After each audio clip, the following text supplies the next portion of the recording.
Good morning 7th class. आज अपना next lesson 4th the ashes that made trees Bloom start करेंगे। Ashes का mean होता है राख, ब्लूम का मतलब होता है खिलना, यानी कि राख जिससे पेड़ जो है वो खिल उठे। This is a story about an honest and hard working old couple and their pet dog. यह जो स्टोरी है वह एक ईमानदार और हार्ड वर्किंग ओल्ड कपल की है और उनके पेट डॉग की है।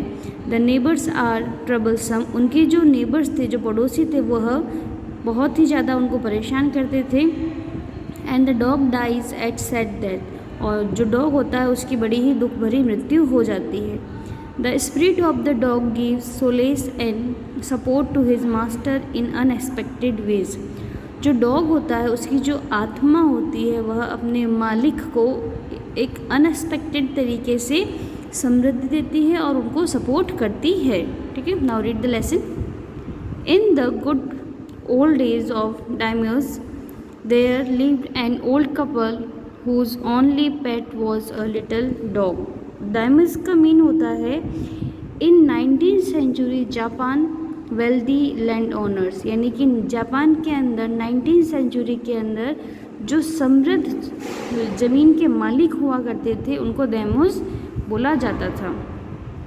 इन the good old days of daimyos, यानी कि जब लैंड ओनर्स के अच्छे दिन चलते थे, यानी कि पुराने ज़माने के अंदर जब समृद्ध ज़मींदार हुआ करते थे, there lived an old couple. वहाँ पर एक बूढ़ा कपल रहता था, बूढ़ी वृद्ध दंपति रहती थी।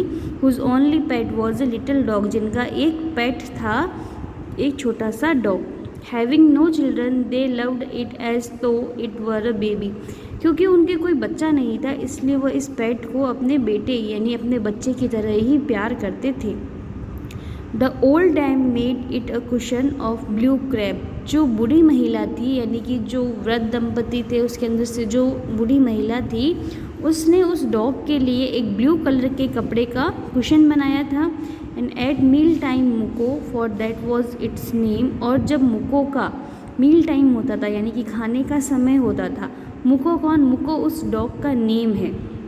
Would sit on it as snug as any cat. तो वो क्या करता था मुको, कि जब भी उसके खाने का टाइम होता था तो मुको बड़े ही आराम से एक कैट के समान उस कुशन पे जा कर के बैठ जाता था।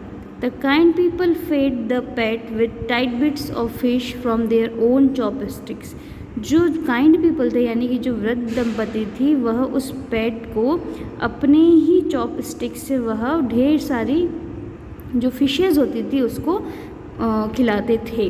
तो चॉपस्टिक्स यानी कि जापान और चाइना के अंदर कुछ दो लकड़ियाँ होती है जिसको खाने के लिए यूज़ में लिया जाता है, तो उनको चॉपस्टिक कहा जाता है। And all the boiled rice it wanted. और उसको वह बॉइल्ड राइस यानी उबले चावल भी जो थे वो खाने के लिए देते थे। Thus treated the dumb creature loved its protected like a being with a soul. और इस तरह से उसको ट्रीट किया जाता था कि जो बेचारा छोटा सा जानवर था वह भी अपने मालिक को बहुत ही ज़्यादा प्यार करता था और वह उस वृद्ध दंपति को अपना प्रोटेक्टर यानी कि अपना रक्षक मानता था। The old man being a rice farmer went daily with hoe और spade into the field. Old man एक राइस फार्मर था, इसलिए वह हमेशा अपने फावड़े के साथ में अपने खेतों पर काम करने चला जाता था। Working hard from morning until O Tento Sama had gone down behind the hill. सुबह से लेकर के शाम तक, जब तक कि जो सूरज होता है वो पहाड़ी के पीछे छुप नहीं जाता था, तब तक वह काम करता था। तो ओ टेंटो सामा जो है वह सूरज के लिए यूज़ हुआ है। Every day the dog followed him to work. हमेशा हर दिन जो वो डॉग था यानी मुको जो था वह अपने मालिक को उसके खेत तक, उसके काम तक उसको फॉलो करता था। Never once harming the white heron that walked in the footsteps of the old women to pick up the worms. वह कभी भी किसी भी वाइट हेरोन को नुकसान नहीं पहुंचाता था। जब ओल्ड वुमेन वह वहाँ पर जो कीड़े होते हैं वॉर्म्स जो है उनको हमेशा उठाता था या फिर उनको पिक करता था, तो कभी भी जो मुको था वह वहाँ पर किसी भी वाइट हेरोन को नुकसान नहीं पहुँचाता था। For the old fellow was patient and kind to everything that had life.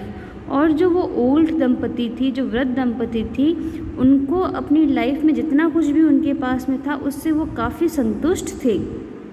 N offer turn up a sort on purpose to give food to the birds. और वो क्या करते थे कि जो उनके जो घास के मैदान थे उसके अंदर वो उन्होंने खेती कर रखी थी, और उस खेती से जो वहाँ की जो चिड़ियाएँ थी, जो बर्ड्स थी, उनको भी वो खाना देते थे। क्योंकि बर्ड्स जो होती है, बर्ड्स को दाना चुगना होता है, तो वो जो ओल्ड दंपति थी वो वहाँ पे खेतों में काम करती थी, और खेतों में काम करने के कारण जब कभी भी चिड़ियाएँ वहाँ खाना खाने आती थी तो वो उनको उड़ाते नहीं थे, उनको खाना खाने देते थे। One day the dog came running to him. एक दिन वो डॉग जो है वो भाग करके अपने मालिक के पास आता है। पुटिंग हिज पॉ अगेंस्ट हिज लेग, अपना पंजा जो है वो उसके लेग के पास लगाता है। And motioning with his head to some spot behind, और कंटिन्यू अपने सिर से उसको हिलाता है और वो उसको कहीं पर लेकर जाना चाहता था।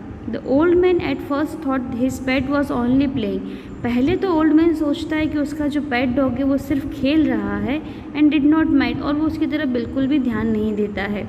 But the dog kept on whining and running to, लेकिन जो डॉग होता है वो कंटिन्यू उसके वहाँ पर मोशन करता है, गति करता रहता है, शिकायत करता रहता है, और वह आगे पीछे जो है वो कुछ मिनट के लिए भागता रहता है। Then the old man followed the dogs a few yards to a place where the animal began a lively scratching. उसके बाद में जो ओल्ड मैन होता है वो डॉग को कुछ यार्ड्स छोड़ करके, यानी कुछ मैदान छोड़ करके, कुछ खेत छोड़ करके उस स्थान तक फॉलो करता है जहाँ पर कुछ जानवर जो थे वो पहले से उस ग्राउंड को स्क्रैच कर रहे थे, यानी कि वहाँ पर खरोच रहे थे। Thinking it was possibly a buried bone और बिट ऑफ फिश। पहले तो सोचता है कि ज़रूर यहाँ पर या तो किसी तरह की मछली को दफनाया गया होगा। The old man struck his hoe in the earth, और वो बूढ़ा आदमी क्या करता है, अपने फावड़े से ज़मीन के ऊपर जोर से खुदाई करता है। when lo a pile of gold gleamed before him, जैसे ही वो उस धरती को खोदता है, ज़मीन को खोदता है, तो उसके सामने एक सोने का ढेर जो है वो चमक रहा था।